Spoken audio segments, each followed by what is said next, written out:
Yacoub.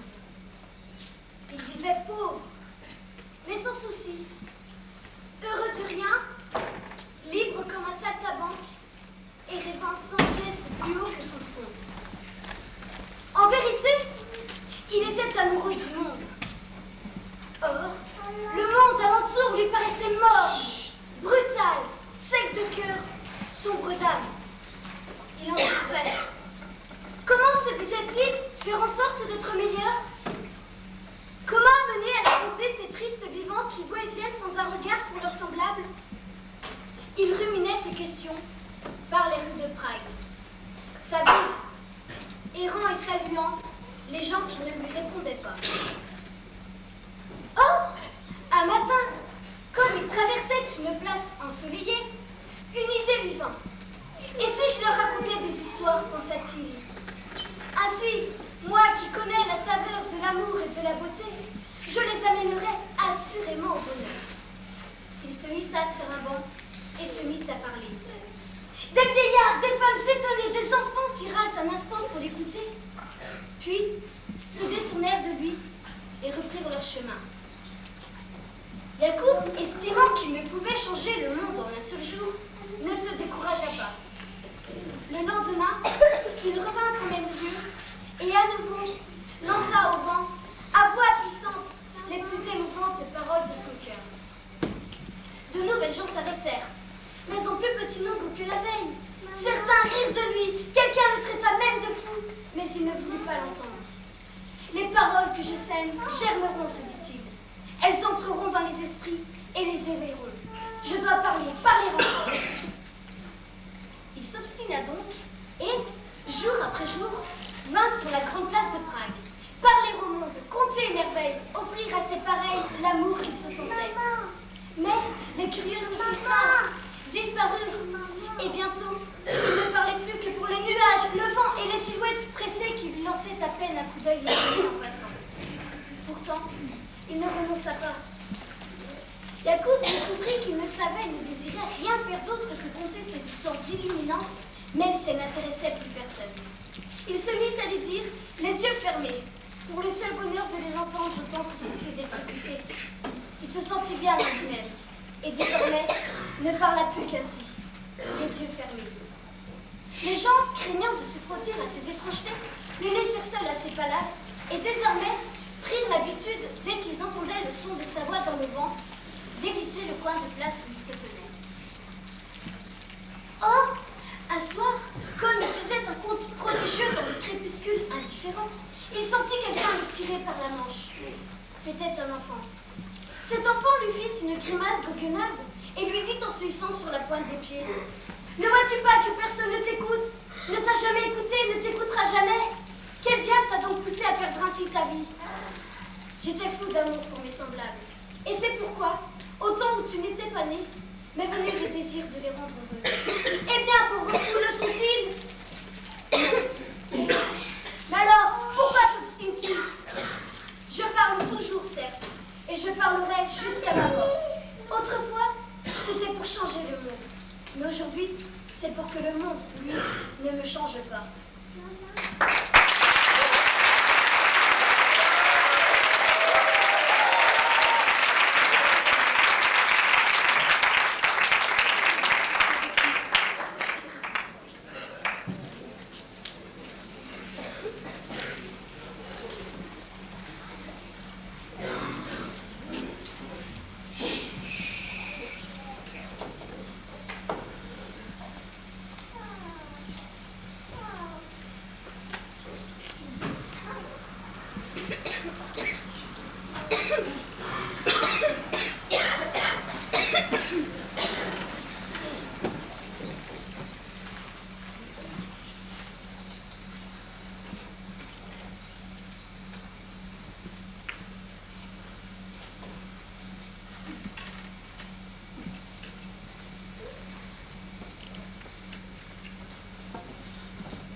enfants connaissaient Dofus Seraguet.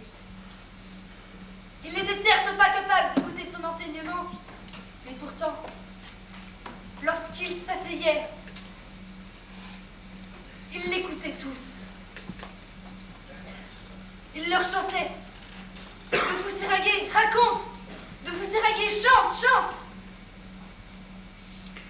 Dofus Seraguet s'asseyait dans la poussière, levait l'index et racontait et chantait. Ainsi passait la première heure du jour. Puis venaient les hommes épris de sagesse. Du nord où était le grand fleuve, puis du sud où était la forêt, de la mer de l'ouest et des montagnes du levant.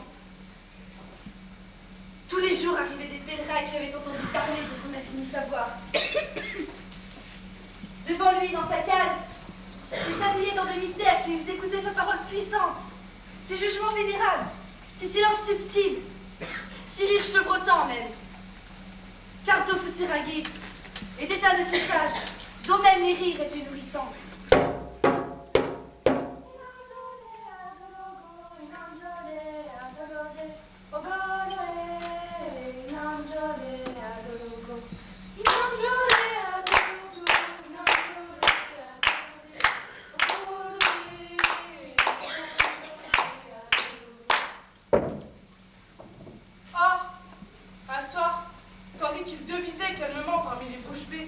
Entre la cruche, emplie de fraîche, et le foyer où volaient des herbes odorantes, une rumeur traversait tellement de femmes et de courses d'enfants envahit soudain le village.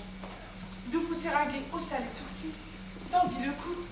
Un marmot essouffla parut dans l'encadrement de la porte, les yeux brillants, les dents épanouies, et cria, désignant derrière lui le soleil couchant entre deux arbres.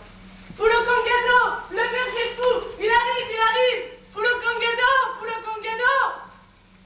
La nouvelle était d'importance. Poulo Cangado était aussi connu dans le pays que Dofus Seraguet. Mais, autant Dofus Seraguet était affable et de bonne compagnie, autant Poulo Cangado était fier, farouche et d'aspect effrayant. Il ne souriait jamais et ne marchait qu'à longues enjambées cliquetantes, encombrées par son sabre pendu à la ceinture de son bouc voluptueux, par sa longue violence qui n'écoutait jamais sa main gauche et les ferrailles rouillées ramassées le long des chemins qui portèrent d'échelle autour de son cou comme des trophées. On l'appelait le berger fou parce que, disait-on, il ne passait pas ses nuits à dormir comme tout vivant convenable, mais à interroger les étoiles.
n'a pas, et je peux ce que Dieu ne peut pas.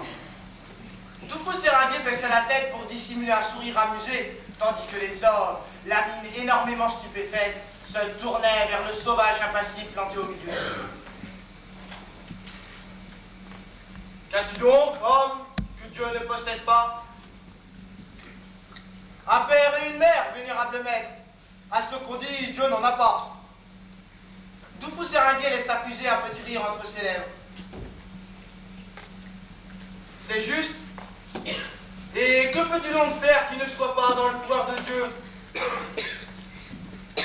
Il sait tout et voit tout. Je peux être aveugle et ignorant. C'est encore juste. Et que puis-je donc faire pour toi, qui semble savoir plus que je n'ai jamais su? Une énigme me tourmente, vénérable maître. Il pencha son grand corps vers le foyer, saisit entre ses doigts une braise aussi rouge qu'un soleil couchant, et la lança dans la douche. Aussitôt, s'échappa de l'eau un vif sifflement et une brève volée de vapeur.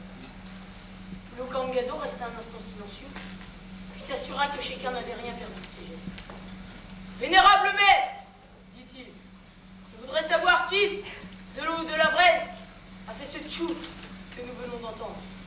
Le fou séringué le contemplait avec une fixité songeuse, puis son regard se perdit au loin. Cela mérite réflexion, dit-il. À nouveau, il baissa la tête.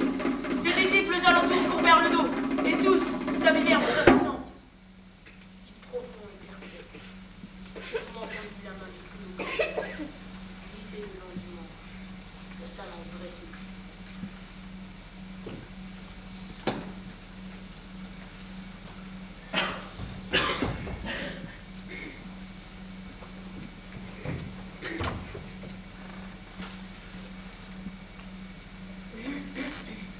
La nuit tomba.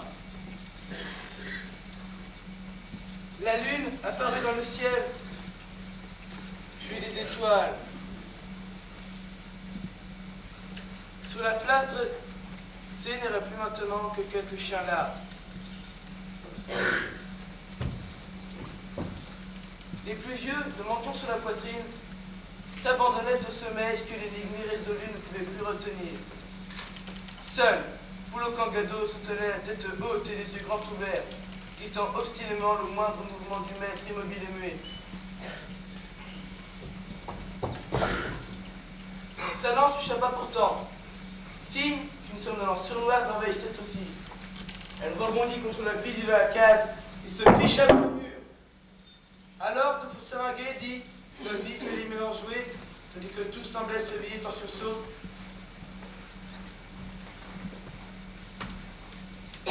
Poulo Kangado, mon fils, je viens de trouver qui, de la braise de l'eau, a fait ce sifflement qui tourmente dans l'esprit.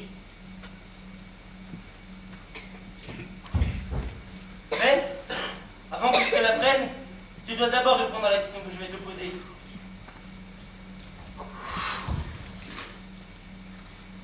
Il leva sa longue main de lettré, et dans un élan tout à coup débridé, fit claquer une gifle sonore sur la joue creuse du grand berger.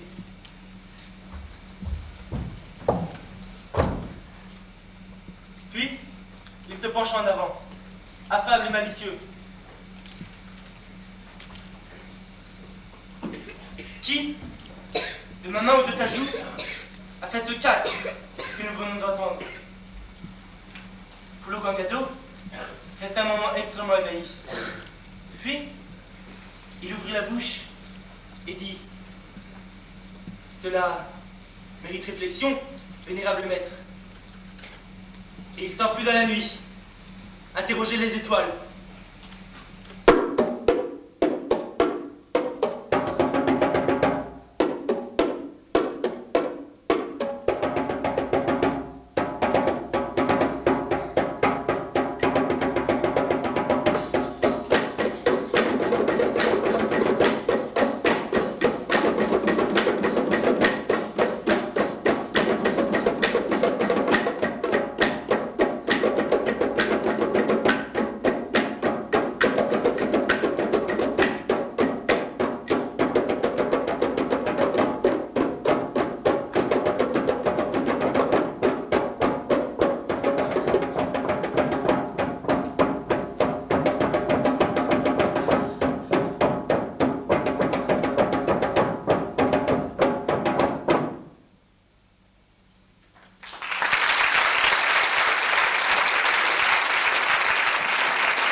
parce que là, on va y aller.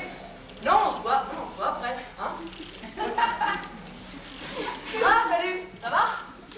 Hein, non, après, on verra tous après, hein. Oui, après, parce que là, on va y aller, hein, on va y aller.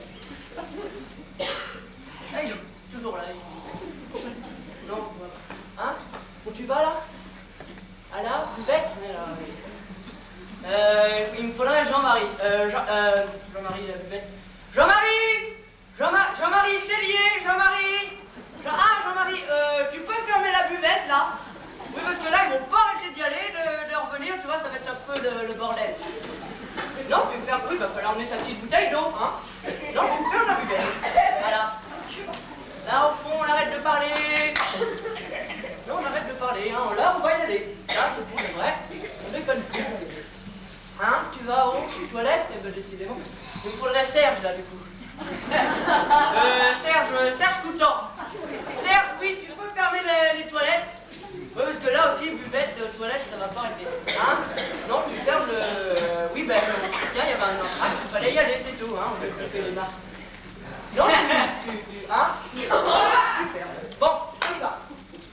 Attendez. Là, bon, on va y aller.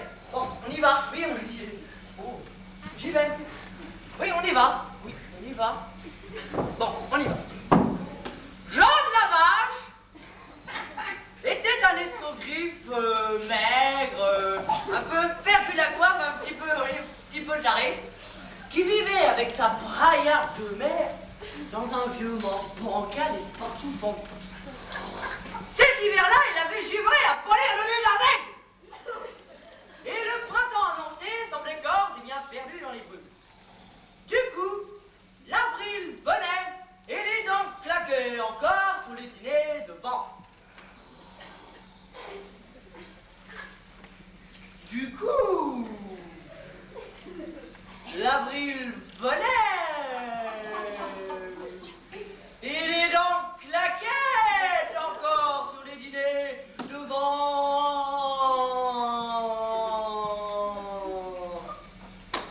C'est beau ça.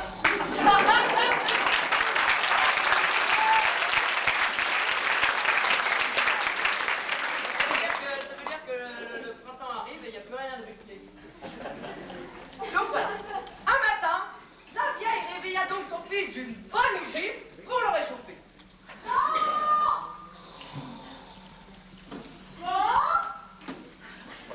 T'es où, Jean? C'est pas Jean. C'est pas Jean non plus. Jean.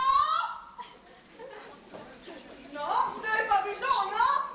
Espèce de fainéant, t'as pas entendu? Jean. Non, il est toujours pas là. Jean. Il est où, Jean?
chèvre, j'admets que c'est une belle chèvre.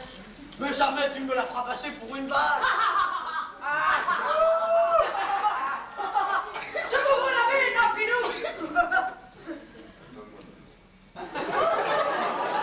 Vous plaisantez sans doute, ou vous voulez m'en vérifier. Combien de paille c'est une vache, mon Dieu? Ce que tu voudras. Prenons pour arbitre les frères du monastère. S'ils disent que c'est une vache, je te donne 100 écus. S'ils disent que c'est une chèvre, tu perds la bête et l'argent. D'accord? D'accord. Ça craint au printemps. Il faut que je sache qui nous joue. Mes amis, regardez bien cette bête. Est-ce une vache ou une chèvre?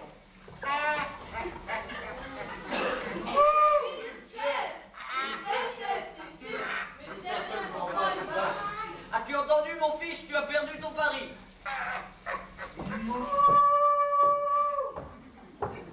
Retournez à votre coquine du dieu. Me vous l'avez murmuré. J'en reviens chez lui, le nez bas, le bras ballant, le sabot de traînard, les bras en forme, le Jean, et raconte sa mésaventure à sa mère. La pièce de chouette contre sa poitrine en pleurant, s'embrasse désespérément, me lit ses multiples voiles, puis celui-là, s'il est mis, pointe la dex au ciel, rugit, et planque un coup de poing dans l'œil ébahi de son fils.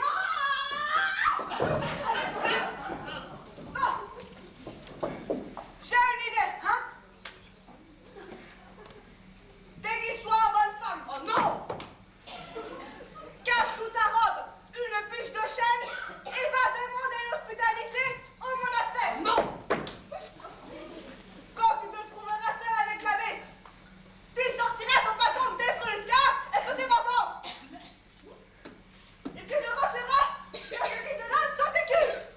Et tu le recevras encore bien ce qui se plaque comme une crêpe. Oh mon Dieu, ah putain, oh mon Dieu, j'y vais. C'est nous, on n'a pas eu le temps de répéter ça. Là, on n'a pas eu le temps, là. Mais il n'y en a pas pour longtemps, il va se dépêcher, le petit Jean.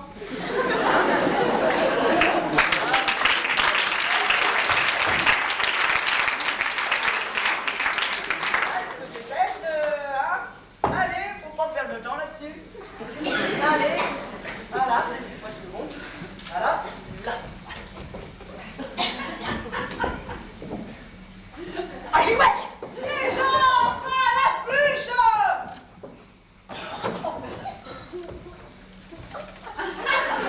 Sur le chemin du monastère, il rencontre le père abbé qui faisait sa promenade du soir en lisant son bréviaire.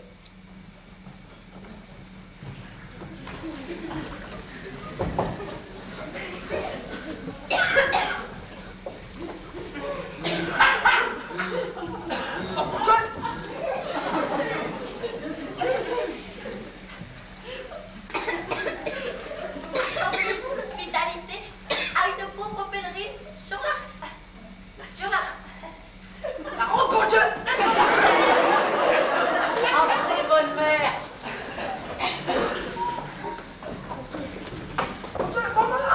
À peine sont-ils entrés dans la cour du couvent que sonne la cloche du dîner. Jean partage le repas avec les moines. Puis on le conduit dans un grenier où étaient les paillasses.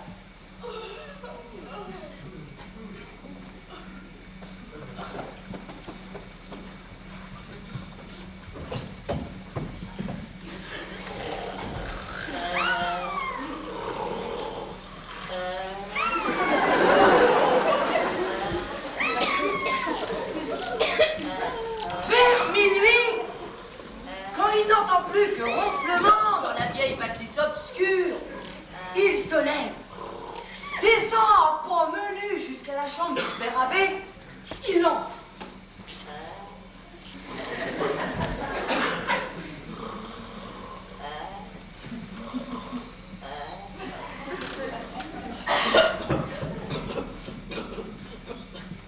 Ah, Dieu! Qu'est-ce qui se passe? Mais sans tes culs! Sinon, pas un pipe de Saint-Lorient! Ah, je te casse la caboche! Ah, ouais! Ah! retour chez lui, Jean fait tâter sa provision sous le nez de sa mère. Maman! Bien joué, bien joué! Demain matin, tu te déguiseras en charlatan. Et tu reviendras au monastère avec ce gourdin bien aimé. Et tu proposeras au moine de cet onguent qui guérit les blessures. En vérité, c'est du suif. Ils te feront entrer chez l'abbé. Quand tu te trouveras seul avec lui, tu le lanceras encore jusqu'à ce qu'il finisse de rendre la vache. En bon j'y vais. Là, il se redéguise en charlatan. Voilà, donc il met un petit chapeau, c'est pas de, je sais pas quel petit succès, enfin c'est un petit chapeau de charlatan. Il s'enrobe de grande cape bleu marine, hein, bien les fesses, tout pour pas avoir froid, des petits sabots. Dès l'aube revenu, il court au monastère. À peine a-t-il braillé 2 fois, À la pommade miraculeuse! À la pommade miraculeuse! que 3 moines accourent, le dos courbé et les mains agitées. Notre pauvre père abbé. est tombé dans l'escalier. Il en est tout meurtri. Faites-moi confiance! Halte de Saint-Gueule, je vais le guérir! Puis Jean demande qu'on le conduise à la chambre où gît le courbattu. Il demande qu'on l'y laisse seul avec lui. Dès la porte fermée, il brandit son gourdin et l'air terrible. Bon Dieu, l'embrasse, bon Dieu!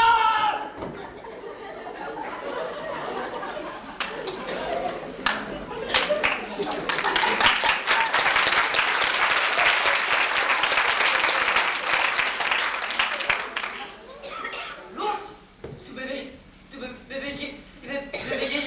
bégayant, l'air effrayé, lui répond qu'elle l'attend à l'étable. Jean s'en retourne aux marches, chevauchant son bestiau.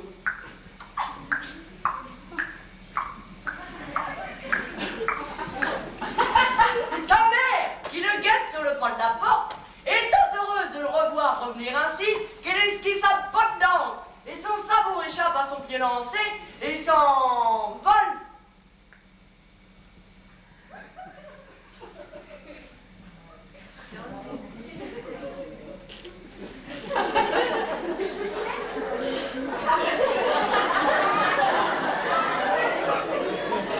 Jean vient cogner son fils de pleine face. Sacré pétard de la fumée! Veux-tu me tuer? Mais non, mais non, mais non! Te sauver! Allez, vite, vite, vite! Fabrique maintenant une femme de paille et pas là à la poudre de la cuisine! Fais-moi confiance, Gilles, tu comprendras plus tard! Pendant ce temps, au monastère, le père abbé réunit ses moines et leur tient ce discours.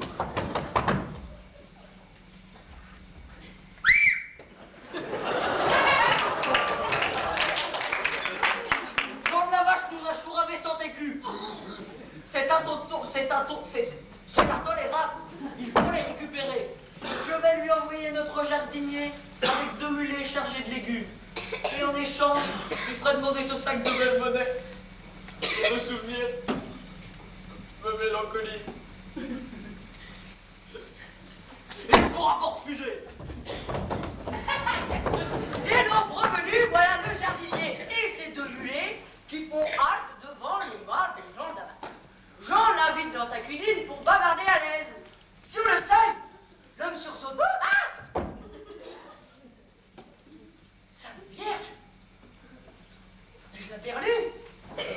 Ou est-ce bien une femme que je vois là pendue? Ne t'occupe pas de cette pétasse. C'est ma mère. Elle part je ne sais quel désir de dévergondage. Elle s'y met à chanter une chanson militaire un peu paillarde. Alors je t'ai pendu. Des millions de carcasses de libellules.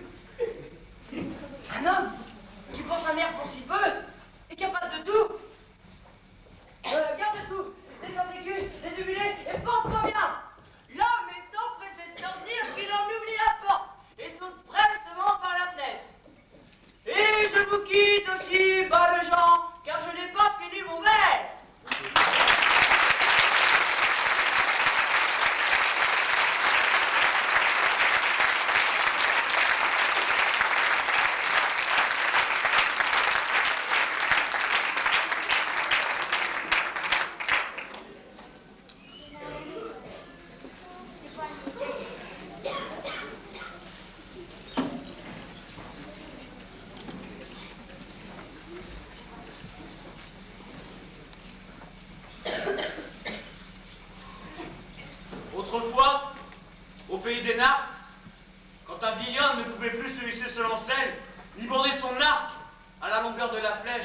il lançait sa fourchée de foin à la cime de la Meule.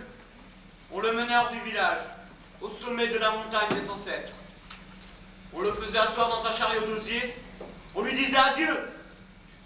Et sur la pente raide, on le laissait aller au précipice. Vint le temps où Badanek s'aperçut que son père Badan avait atteint ce vieil âge triste. Or, il aimait ce vieil homme qui lui avait fait goûter aux merveilles du monde. La pensée d'avoir à le pousser à la mort l'emplit tout d'un coup d'effroi et de chagrin. Pourtant, comment ne point obéir à la coutume? La gorge nouée, il tressa le chariot d'osier, prit le vieux Badan par la main et le conduisit sur la montagne. Là, il l'embrassa et lui dit: Père, je ne désire pas te faire périr, mais la loi des Nards te l'exige. Sois béni pour le bien que tu m'as fait.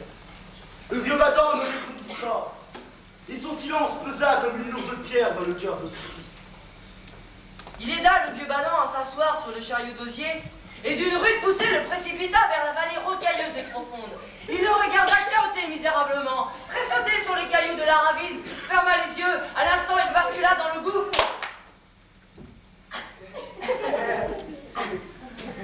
Quand il osa les ouvrir à nouveau, il vit Badan gesticuler grotesquement entre ciel et terre, accroché par son vêtement à une branche d'arbre sec. Il courut à lui, à grand-peine le décrocha. Son père y est aux larmes. Badanek, bouleversé, demanda ce qui l'amusait ainsi. Le vieux Badan lui dit: Peut-être la même branche te sauvera-t-elle quand ton fils sera jeté du haut de la montagne.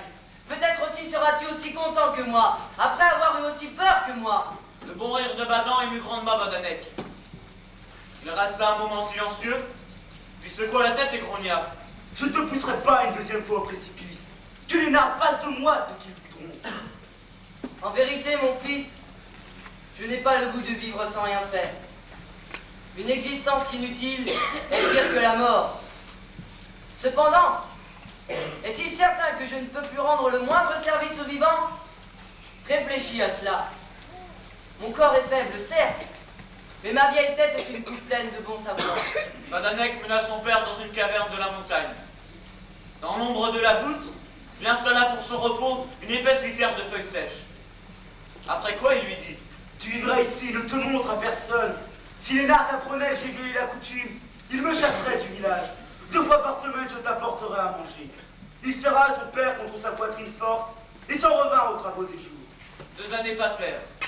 Or, il advint qu'au 3e printemps, tous les fruits des vergers alentour du village se flétrirent d'un coup. La désolation fut grande parmi les hommes. Ils s'assemblèrent, interrogèrent les arbres, la terre, le ciel. Mais nul ne put trouver remède à ce fléau. Alors Badanek s'en alla visiter son père. Il s'assit contre la paroi de la caverne et la tête basse lui demanda conseil. Au cœur de la forêt sont 2 fruitiers parfaits, un pommier et un poirier. Allons cueillir leurs fruits. Tu sèmeras leurs pépins. Des arbres neufs aussitôt pousseront. 1000 fois plus beaux et vigoureux que ceux des vieux vergers. Comment sais-tu cela demanda Badanek étonné. Badan sourit mais ne répondit pas. Le soir même, furent enfouis tous les semis. Le lendemain, les feuillages fleurirent. On fêta Badanek, le sauveur de récolte. Des femmes lui demandèrent où il avait appris ce savoir, mais il ne répondit pas. Un mois plus tard, la même nuit, périrent tous les béliers du village. Les bergers effrayés s'en vinrent frapper à la porte de Badanek. Ta science est grande, lui dirent-ils. Aide-nous, sans agneau à net. Comment vivrons-nous l'an prochain? Badanek promit de réfléchir. Dès que les lumières furent éteintes sous le seuil des portes, il s'enfuit à la caverne. Là, il y trouva son père, installé sur sa litière moelleuse. Il le secoua, lui apprit le désastre et lui demanda ce qu'il fallait faire. Je connais le pré où les chélis et les troupeaux mènent paître ces béliers. Je vais te dire comment s'y rendre. Tu y mèneras ensemble toutes les brebis du village. Et bientôt elles mettront bas. Le fils remercia le père et lui demanda encore comment il savait cela. Mais sans attendre la réponse, il revint en courant au village. Le lendemain, il dit à tous que Badan l'avait instruit en rêve. Il donna l'ordre d'assembler le bétail et il s'enfuit seul à la tête des troupeaux. Au soir, quand il revint, toutes les brebis étaient grosses. On regarda le fils de Badan comme le magicien le plus considérable du monde. Vint l'été éblouissant et lourd. À la veille des moissons, le ciel s'obscurcit brusquement. Un prodigieux éclair éclair le déchira. Une averse de grêle épouvantable s'abattit sur les champs. En un instant, la récolte fut morte. Des hommes, de désespoir, s'en cognèrent le front contre terre. Puis, la tête bourbeuse, s'en furent supplier celui qui les avait à 2 fois sauvés d'accomplir encore un miracle pour le salut de leurs enfants. Alors, Badanek leur avoua qu'il n'était pas plus savant que le commun des mortels, et que seul son père savait ce qui devait être fait. Comment sait-il cela? Les vieillards sont familiers des mystères du monde, car le temps les a conduits sur ce sommet de l'âge, d'où l'on peut voir le chemin parcouru. Si vous acceptez d'abolir la coutume qui fait de nous des meurtriers orphelins, je vous conduirai à mon père que je n'ai pas eu le cœur de Dieu. Vous apaiserez devant lui, et il apaisera votre détresse. Nul n'osa répondre à ce discours, mais tous s'enfuirent dans la montagne où était l'ancêtre. En les voyant venir, Badant s'assit au seuil de sa caverne. Les hommes prirent place autour de lui et l'interrogèrent avec respect. Il leur répondit qu'il trouvera à profusion des grains pour de nouvelles semailles dans le champ du génie des blés. Je sais où il est. Et il conduisit les hommes dans ce lieu miraculeux. Bientôt les champs refleurirent, et les vieillards désormais vécurent ce que Dieu seul leur donna d'années.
Non, faut pas déconner, on m'a dit qu'il avait pas faire. Non, c'est à moi.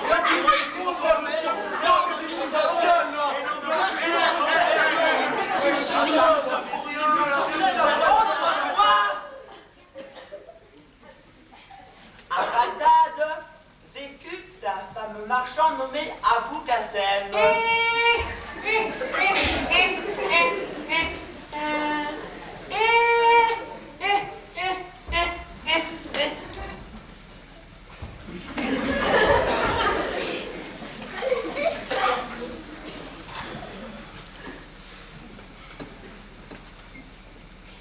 Il était la plus parfaite caricature d'avare, de mesquin, de grigou que l'on puisse imaginer.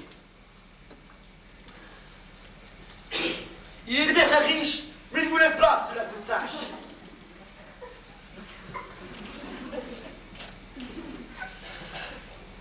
Il y a des gens ainsi.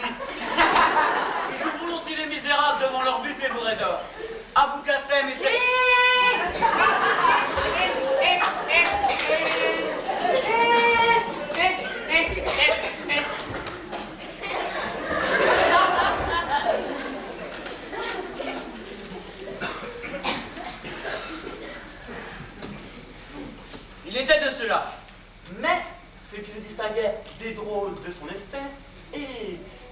près de lui le plus pittoresque de tous les Grimsous, C'était ses babouches. C'était ses babouches.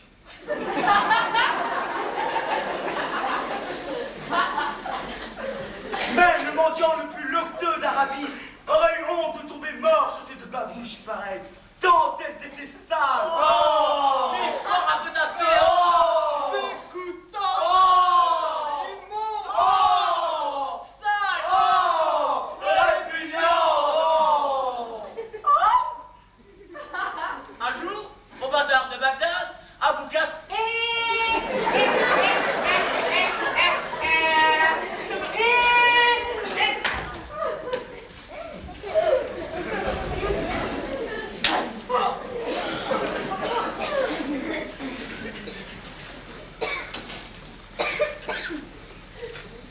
Il réussit à coup de maître. Un négociant en faillite, il achète Tout un assortiment de fleurs de cristal.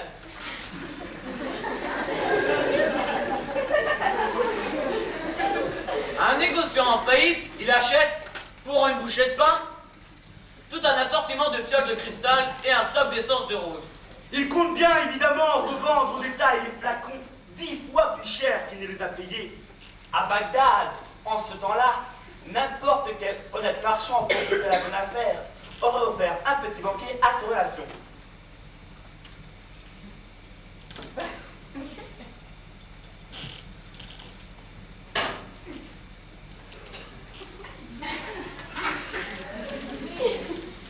Abou Qasim.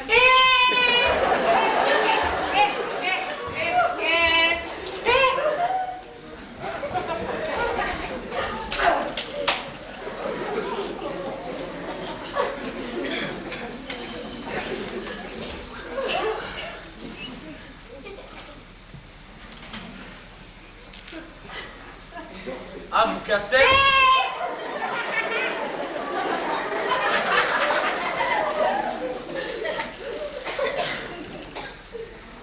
Abou Qasim.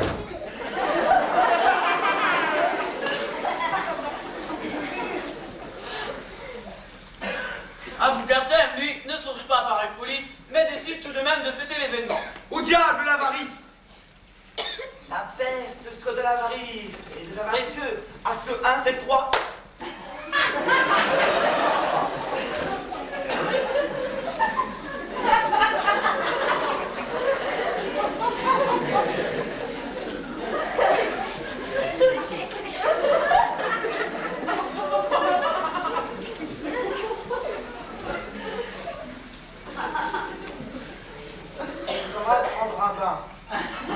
Majestueux comme un roi de la cloche, il entre donc dans le plus bel établissement de bain de Bagdad. Où il n'a jamais mis les pieds.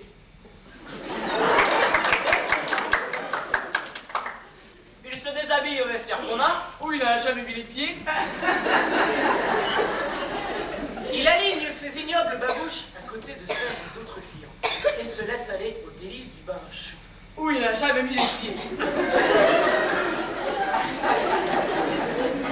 Lui, parfumé, rasé de frais. Où il n'a jamais mis les pieds. Lui, parfumé, rasé de frais, il retourne au vestiaire pour se rhabiller.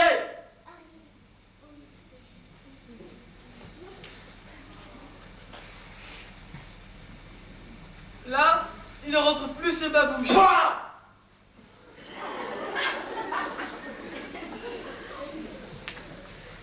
À la place où il les a laissés. Virgule.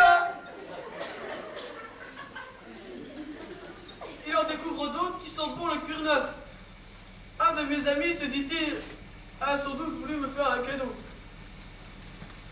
Quelle aimable attention. Abou Qasim.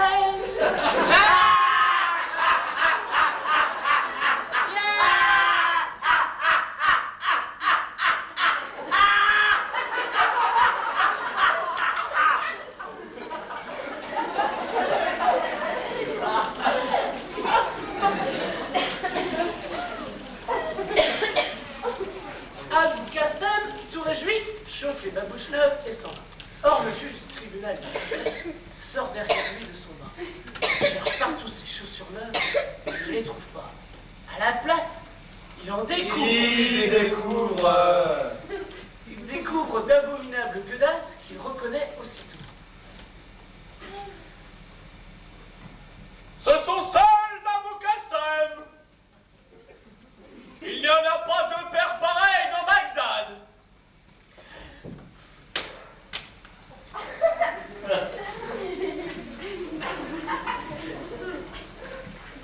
Au pied d'Abou Qassem, on découvre la bouche du juge.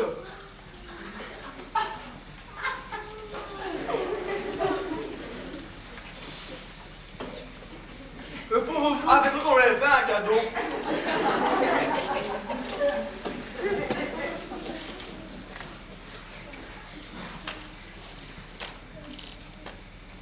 Il s'était trompé de savate. Mais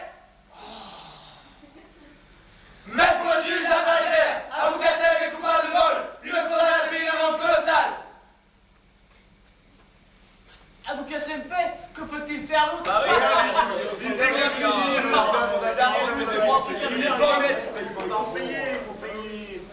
Du coup, il ne peut plus les supporter. Il rentre chez lui, fou de rage, les prend et les jette par la fenêtre.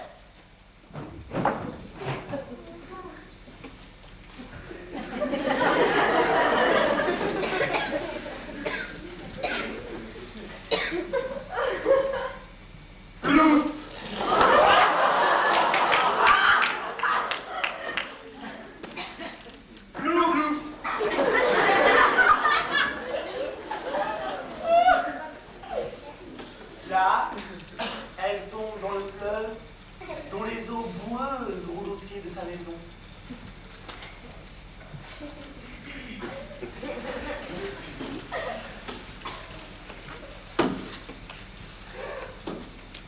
Quelques jours plus tard, elle s'empêtre dans le filet d'un pêcheur. Ce pêcheur le reconnaît aussitôt tant elles sont célèbres.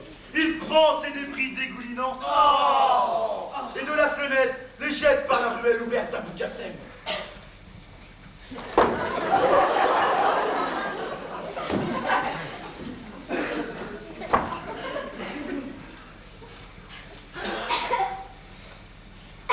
Le malheur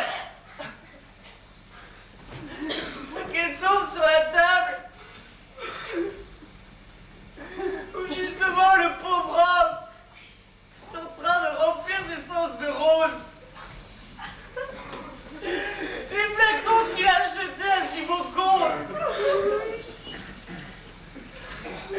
Les flacons, le parfum et les gueudasses. Se répondent comme un lamentable magma. Éclat de verre mêlé de boue. Abou Qassem s'arrache la barbe en poussant des cris et des corchets vifs. Il fait donc perdre notre petite fortune. Par la faute de ces misérables babouches. Ils empoignent, va pour son jardin, creuse un gros trou. Les enfouis, embouche le trou, un coup de talon sur le tas de terre.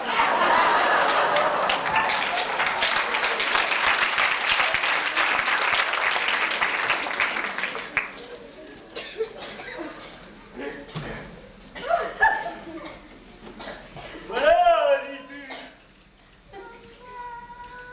Maintenant, elles sont mortes et enterrées. Ces gueudasses de malheur. Elles ne me tourmenteront plus.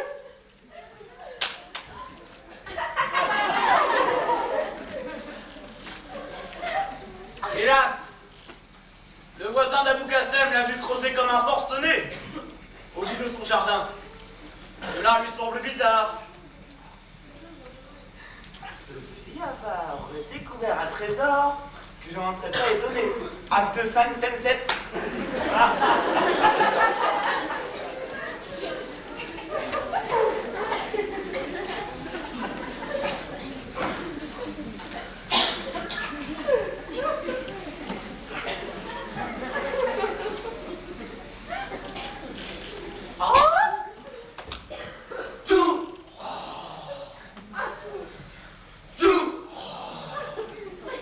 Tout ce que trouve la chercheuse de trésor appartient de droit au calife de Bagdad. La loi est ainsi faite. dénonce Abou Gassem. Abou Gassem est convoqué devant le tribunal.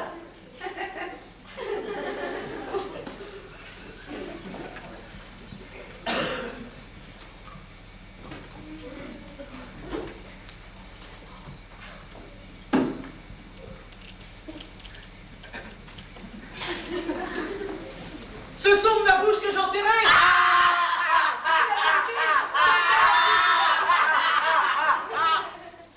Évidemment, personne ne croit pareil sornette. Inutile de vérifier ce qu'il cache au fond de son jardin. On sait. Un trésor. Abou Gassem doit payer une en tête qui en tombe sur les genoux.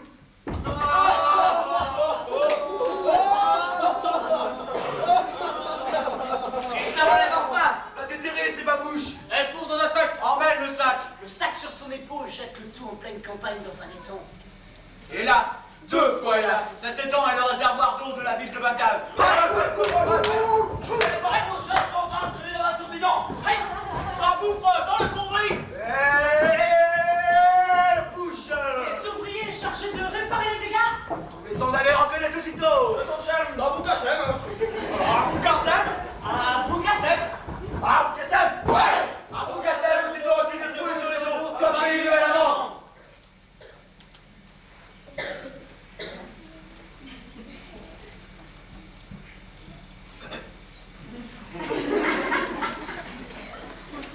Cette fois, je suis ruiné.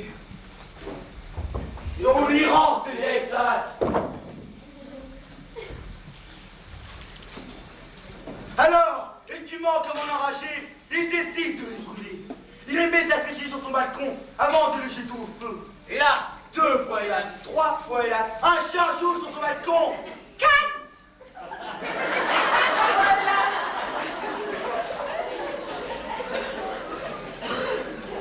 Il bouscule une soldat qui tombe sur la tête d'une femme enceinte. 2 coups la voilà prise de convulsion. Elle fait une fausse couche, son mari se précipite sur le juge et accuse Abou Gassem. Vous voyez la nouvelle amende devant dans sa maison sans aller bien. Mais cette fois-ci, devant le tribunal, le bonhomme rit comme un innocent. Mais ma bouche, je vous les donne. Maintenant qu'il est démuni de tout, On ne peut plus rien lui prendre. Son cœur est enfin paisible. Il est libre.